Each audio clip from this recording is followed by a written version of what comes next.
కూటమి ప్రభుత్వం అధికారంలోకి వచ్చిన తర్వాత నా మీద వరుసగా కేసులు నమోదవుతున్నాయి. దానిలో భాగంగా ఇప్పటికి దాదాపుగా ఒక 6 కేసులు నమోదయ్యాయి. నిన్న 7వ కేసు ఇంకొకటి నమోదైంది.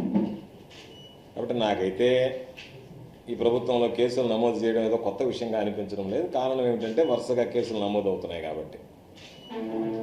నేను జూన్ 4వ తేదీ ఎలక్షన్ రిజల్ట్ వస్తే జూన్ 5వ తేదీనే విలేకరుల సమావేశం పెట్టి మాట్లాడాను. ఆ రోజు నుంచి వైఎస్ఆర్ కాంగ్రెస్ పార్టీ పక్షాన మా గళం విప్పుతున్నాం. తెలుగుదేశం పార్టీకి సంబంధించినటువంటి ఏదైనా చేసేటువంటి ఈ విధ్వంసాలను ఎప్పటికప్పుడు ప్రశ్నిస్తున్నాం. వీళ్ళు ఆలోచన భిన్నంగా ఉంది. అందరితో అనుకున్నట్టుగానే మనం ఏదో టెర్రరైజ్ చేస్తే వీళ్ళు గమ్ముగుండిపోతారు, మాట్లాడకుండా ఉంటారని చెప్పి చిన్న చిన్న కేసులు పెడతా తీవ్రకు వచ్చేటప్పటికి తీవ్రమైనటువంటి కేసులు పెడతామని చెప్పాను. నేను అనేక సందర్భాల్లో కూడా చెప్పాను. కొంతమంది కొన్నిటి మీద సిట్ వేశారు. కేసులకి, అరెస్టులకి, జైళ్ళకి భయపడేటువంటి వాళ్ళం కాదు. కాబట్టి అటువంటి బెదిరింపులకి భయపడేటువంటి ప్రసక్తి ఉండదు. కాబట్టి అన్ని కేసులు కూడా ఏంటి, చంద్రబాబు నాయుడు సూపర్ 6 కింద హామీలు అమలు చేయలేదు. కాబట్టి చంద్రబాబు నాయుడిని జగన్మోహన్ రెడ్డి గారు ఇచ్చినటువంటి జీవోలు జగన్మోహన్ రెడ్డి గారికి చెవు కుట్టాలన్నది. కాబట్టి నువ్వు చేసినటువంటి తప్పులు నేను గాడిద మీద ఊరేగించాలంటే దాని మీద ఒక ఎఫ్ఐఆర్. బెల్ షాపులు సోమిరెడ్డి దోచుకుంటా ఉంటే షాప్ కొట్టు, డబ్బులు కొట్టు, షాప్ కొట్టు అనుకుంటా. దాన్ని పెడితే అయ్యా నువ్వు డబ్బులు కొట్టు, షాప్ పెట్టు అన్నావు కాబట్టి దాని మీద ఒక ఎఫ్ఐఆర్ నమోదు.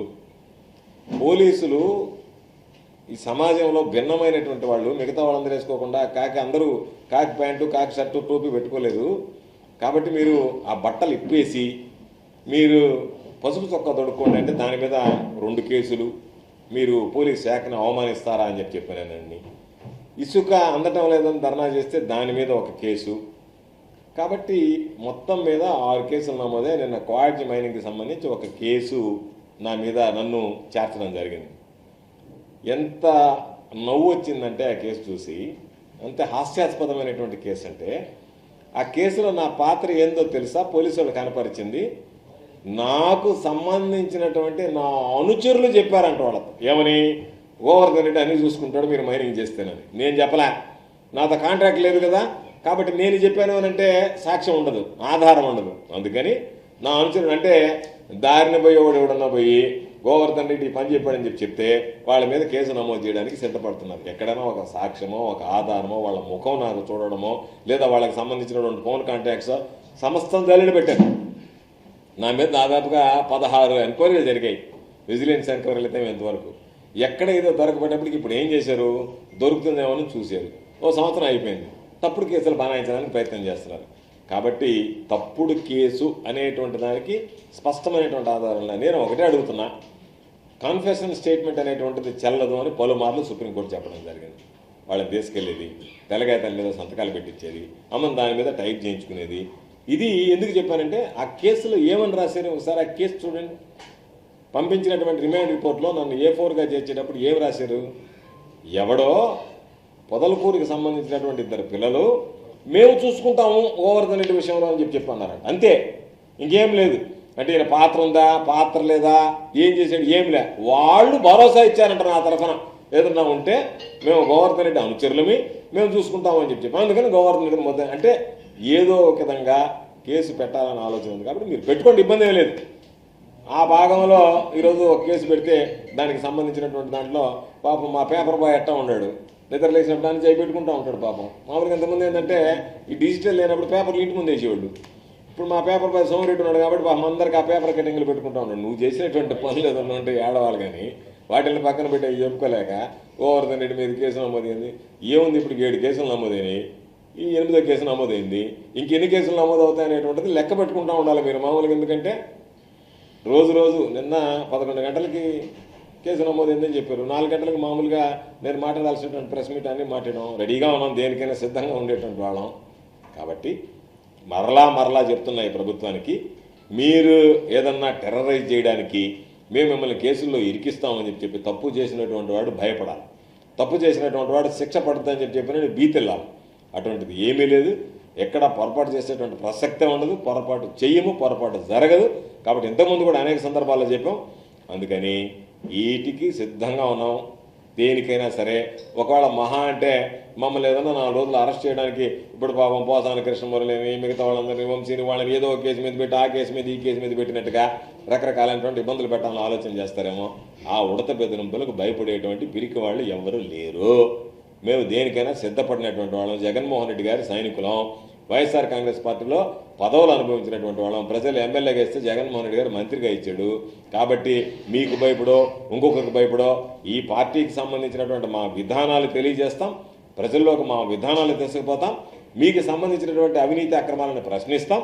ఎక్కడా కూడా రాజీ లేనటువంటి పోరాటం చేస్తాం తప్ప ఓయమ్మా నా మీద కేసు పెడతాననగానే నేను గమ్మైపోవడమో, లేదు మిమ్మల్ని గమ్ముగా ఉండాలి అంటే మీ మీద కేసులు పెట్టాలి. పాపం చాలామంది చెప్పారు ఈ జిల్లాలో, మీరు గమ్ముగా 4 రోజులు ఉండండి, అసలు ఏం కేసులు లేకుండా పోతే ఎందుకు ఉండాలా?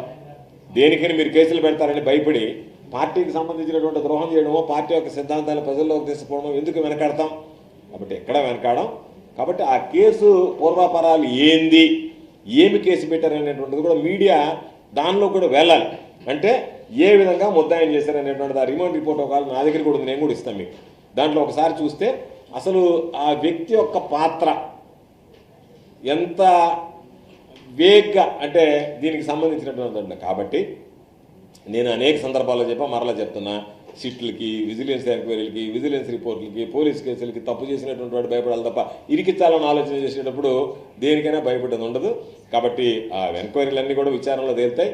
కాకపోతే ఈరోజు పాపం ఇబ్బంది పడే వాళ్ళు అంతా ఎవరంటే అధికారులు. ఎవరైతే ఇప్పుడు ఇన్వెస్టిగేషన్ చేస్తున్నారో రేపు వాళ్ళని పిలిచిన తర్వాత వాళ్ళు వాస్తవాలు చెప్పారనుకోండి, వీళ్ళు రాయించారు మా చేత ఈ విధంగా అని చెప్పి పాపం వాళ్ళు ఇబ్బందులు పడేటువంటి పరిస్థితులు ఉంటాయి భవిష్యత్తులో. కాబట్టి ఏటికి కేసులకి వాటన్నిటికీ భయపడం మరలా చెప్తున్నాం. కాబట్టి అన్నిటికీ సిద్ధంగా ఉన్నటువంటి వాళ్ళం, రాజకీయాల్లో స్థితప్రజ్ఞత కలిగినటువంటి వాళ్ళం, వీటన్నిటికీ భయపడేది ఉండదని చెప్పి తెలియజేస్తున్నాం. అందుకే సాధారణంగా ఈ అంశం మీద మాట్లాడడానికి ఇష్టపడలేదు, కానీ మీడియా మిత్రులు కొంతమంది మీ అభిప్రాయాలు చెప్పండి అని చెప్తే అందులో భాగంగా ఈరోజు ఆ కేసుకు సంబంధించినటువంటి పూర్వాపరాలు ఇంతకుముందు ఉన్నటువంటి అన్నీ ఒకసారి చూస్తే ఆ కేసులకు సంబంధించి కూడా ఎక్కడ కూడా ఏదో కేసులు పెట్టాలి, భయపెట్టాలి, దాని ద్వారా వీళ్ళని కామ్ డౌన్ చేయాలనేటువంటి ఆలోచన తప్ప ఎక్కడ కనిపించడం లేదు. కాబట్టి మా మీద పెట్టేటువంటి కేసులకి మేము అలవాటు పడిపోయాం వైఎస్ఆర్ కాంగ్రెస్ పార్టీ వాళ్ళం. కాకపోతే పాపం కొంతమంది అంటుంటారు ఇంకా నా దాకా రాలేదే అని చెప్పి ఒక్కొక్కరికి ఒక్కొక్కరు వంతు వస్తూ ఉంది. కాబట్టి మాట్లాడే వాళ్ళందరి మీద కేసులు పెడతారు. ఆ కేసులకి అన్నిటికీ భయపడం మా గళం. ఒకవేళ మహా అంటే మా ఎన్ని రోజులు అవుతాయి మేము అరెస్ట్ అయ్యి రిమాండ్లో ఉంటే ఆ రిమాండ్లో ఉన్న రోజులు మాట్లాడడం, రిమాండ్లో నుంచి బయటకు రాగానే మళ్ళీ మొదలు పెడతాం. మళ్ళీ మీరు రిమాండ్ చేస్తే మళ్ళీ రిమాండ్కి పోతాం, మళ్ళీ రిమాండ్లో నుంచి బయటకు రాగానే మళ్ళీ మొదలు పెడతాం. మా ఉద్దేశం ఏంది, మీలో ఉన్నటువంటి వ్యతిరేకతని ప్రజల్లోకి తీసుకువెళ్ళాల ప్రధాన ఉద్దేశం. దాన్ని మేము ప్రశ్నిస్తూనే ఉంటాం.